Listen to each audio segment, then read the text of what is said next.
Assalamualaikum warahmatullahi wabarakatuh. Oke, dalam kesempatan kali ini kelompok kami akan mempresentasikan sebuah aplikasi bernama Processing. Processing dapat merubah inputan sebuah lagu menjadi gelombang spektrum. Lantas, bagaimana cara penginstalannya? Mengapa kita harus menggunakan Processing?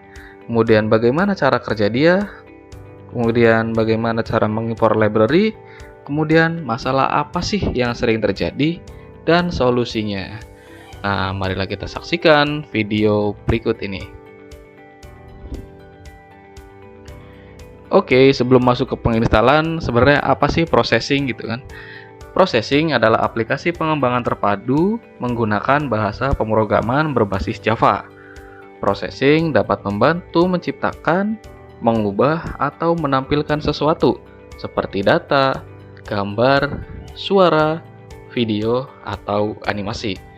Nah, oleh sebab itu, dalam kesempatan kali ini, kita akan melakukan inputan sebuah suara, menghasilkan sebuah video dalam bentuk animasi gelombang spektrum.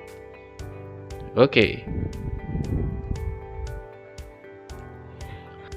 Oke, sebelum memulainya, alangkah baiknya kita menginstal aplikasinya terlebih dahulu. Bagaimana caranya? Masuk ke menu browser atau Chrome kalian, kemudian klik pencarian Processing. Ini ya, pilih ini Processing ORG, klik, kemudian klik bagian download. Nah, klik aja ya, karena saya menggunakan Windows, jadi pakai yang nih Processing 4.3 for Windows. Klik, ditunggu. Ya, proses download sedang dilakukan ya, sedang berlangsung. Kita tunggu.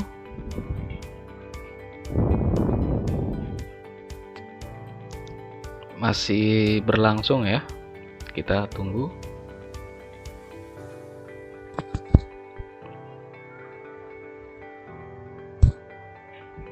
Oke, sudah selesai ya untuk download. Kalian buka filenya ada di mana? Oke, setelah kalian sudah buka filenya, ini jangan lupa diekstrak ya. Ini adalah hasilnya ketika sudah diekstrak. Kalian buka.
Oke, setelah kita selesai nih membuat programnya, sebenarnya apa sih dasar dari yang semua kita tulis tadi?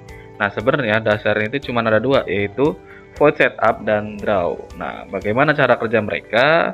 Untuk void setup sendiri, itu untuk menginisiasi seperti mengatur run canvas dan latar belakang. Sementara untuk draw adalah untuk menggambar dan memperbarui visualisasi pada kanvas itu. Jadi memungkinkan pembuatan animasi dan interaksi real time. Ini ya tadi ya, void setup dan void draw. Ini adalah dasar dari semua yang ada di sini. Ini adalah untuk mengetikkan programnya. Oke, setelah program sudah kita buat, kita harus menginstal si library-nya sendiri. Jadi bagaimana sih cara menginstal library Minim di processing?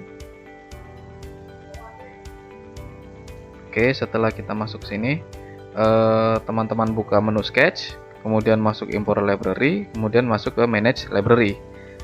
Cari yang namanya Minim. Ini ya. Nanti teman-teman install, oke?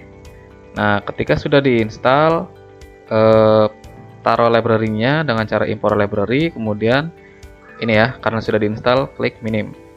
Oke, library sudah masuk. Sebentar, saya masukkan komentar.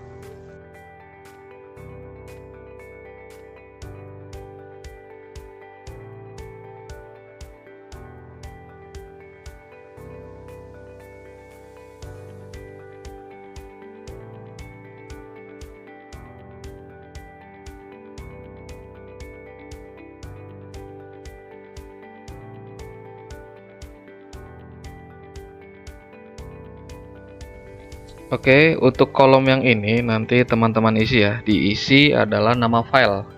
Nama file dari lagu yang akan menjadi pemicu dari spektrum itu ya. Pastikan format filenya benar, yaitu MP3. Oke, apa saja sih masalah umum yang mungkin muncul dan bagaimana cara mengatasinya? Masalah yang sering terjadi adalah pada saat di sini ya, ketika kita mau nge-run dalam artian mencoba program, itu ada beberapa orang yang mencoba itu gagal. Nah, itu alasannya apa? Karena biasanya ya salah satunya itu posisi lagu atau format MP3 tersebut tidak dalam folder yang benar. Jadi, bagaimana solusinya? Pertama, ini bisa langsung aja di save as. Terserah mau diletakkan di mana saja. Saya ubah namanya jadi ada huruf C-nya, boleh sebagai ciri. Oke, kemudian buka foldernya tadi ada di mana. Oh ya, pastikan PC atau laptop teman-teman sudah terinstall lagu ya, MP3. Ini ya, sudah ada foldernya. Nah, kemudian cari lagunya ada di mana. Di-cut aja atau di copy, bebas. Saya cut aja, kemudian taruh di folder yang tadi. Nah, taruh di sini. Ini yang sering jadi kegagalan ya di beberapa orang yang mencoba gitu. Pastikan musik dan sketch yang dibuat itu dalam satu folder yang sama. Oke, untuk judul lagunya jangan lupa di copy. Kita copy, kemudian paste di Minim tadi. Nih di sini. Jangan lupa formatnya MP3. Oke.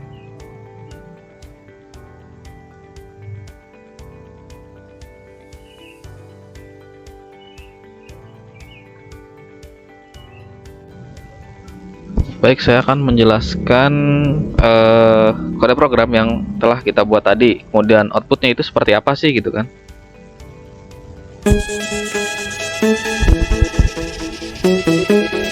Oke, bentuknya sudah ada ya, dan spektrum gelombangnya pun sudah keluar. Bentuknya kotak-kotak ini. Oke. Dalam kode program ini ada 3 bagian. Yang pertama ada inisialisasi dan pengaturan awal, kemudian ada penggambaran visualisasi, dan ada penghentian program. Yang pertama, inisialisasi dan pengaturan awal, itu ini. Oke, ada apa aja sih gitu kan? Yang pertama yang pasti ada library-nya sendiri, itu digunakan untuk pemrosesan audio, si minim ini. Kemudian audio player digunakan untuk pemutaran file audio. Kemudian ada FFT atau Phase Fourier Transform, digunakan untuk menganalisis frekuensi. Kemudian ini Zeiss, ukurannya 700,700 adalah ukuran window grafis. Ini ukuran yang mana? Ini tuh yang ini loh. Nah, kotak ini kita nggak bisa gedein kan, karena saya set di angka 700-700. Karena kalau kegedean nanti nggak bisa jelasinnya. Saya pakai 700-700. Oke, kalau teman-teman mau gedein tinggal rubah aja, misal 1000 apa berapa ya, 1500 atau apa gitu. Tinggal rubah aja kalau misal mau gede, lebih gede lagi, 1000 atau 1500 dan lain sebagainya. Kemudian ada load file untuk memuat file audio yang kita pakai. Pastiin nama filenya benar ya, jangan lupa .mp3. Kemudian terakhir FFT-nya adalah menginisialisasi FFT untuk menganalisis spektrum audionya. Oke, itu yang pertama. Yang kemudian kedua adalah penggambaran visualisasinya nih. Nah, ini nih. Oke. Penggambaran visualisasi mungkin dimulai dari awal, yang background dulu deh. Background 0. Mengapa 0 gitu kan? Dan ini tuh di mana gitu kan?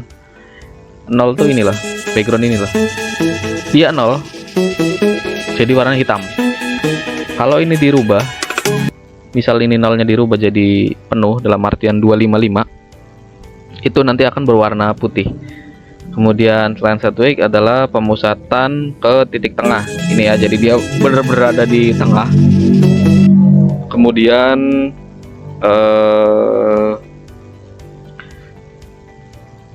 loop ya untuk setiap band, mungkin bandnya sendiri apa gitu kan.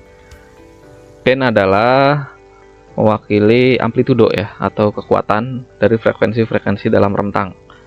Simpelnya gelombang yang naiknya itu loh. Nah, gitu deh. Kemudian oh ini nih, float radius 300. Ini apa gitu kan? Ini tuh radius lingkarannya ya. Nah, ini nih. Ini dia 300. Mungkin kalau teman-teman mau lebih gede lagi bisa dirubah berapa ya? Jangan gede-gede banget, nanti nggak muat layar ya. 500 apa 700 kita sesuaiin aja. Kemudian nih untuk mengatur koordinat cos dan sin. Nah, ini untuk pengaturan warna ya. Float R, float K dan B. Apa sih gitu kan? Ini kan RGB ya. RGB itu buat yang belum tahu, red, green, blue, itu digunakan sebagai dasar untuk menciptakan berbagai warna lainnya melalui kombinasi intensitas yang berbeda dari ketiga warna tersebut. Maksudnya gimana? Jadi misal kita mau membuat warna apa ya, salah satu warna gitu, itu sebenarnya dasarnya dari tiga ini.